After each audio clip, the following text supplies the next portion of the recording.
তিনি যখন রোদের মাঝে খোলা আকাশের নিচে হাঁটতেন, সাহাবারা তাকিয়ে দেখতেন আমরা ভীত সন্ত্রস্ত, আমরা এই রোদের মাঝে বাইরে যেতে চাই না, যেখানে ধান দিলে ক্ষয় হয়ে যাবে, চাল দিলে মুড়ি হয়ে যাবে। প্রচন্ড গরমের মাঝে তিনি হাঁটেন কেমনে?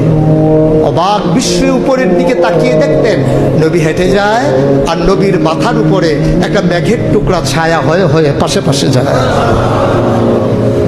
এবড়ো থেবড়ো পাথরগুলোর উপর দিয়ে আমার নবী যখন হাঁটতেন, পাথরের কোনা বের হওয়া পাথরে সবাই হাঁটতে ভয় পেতেন, অথচ নবী সেই এবড়ো থেবড়ো পাথরের উপর দিয়ে হেঁটে যেতেন। তারা চিন্তা করতেন নবীর কদমের নিচে এই শক্ত পাথর পড়লে উনি কি ব্যথা পান না? পরীক্ষা করার জন্যে পেছনে পেছনে অনেকেই দৌড়াতেন।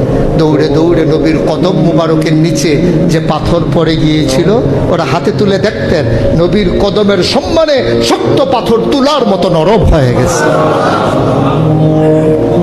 এ নবী আমার, এ নবী আপনার নবী, এ নবী আমাদের নবী। আমরা প্রাউড ফিল করি।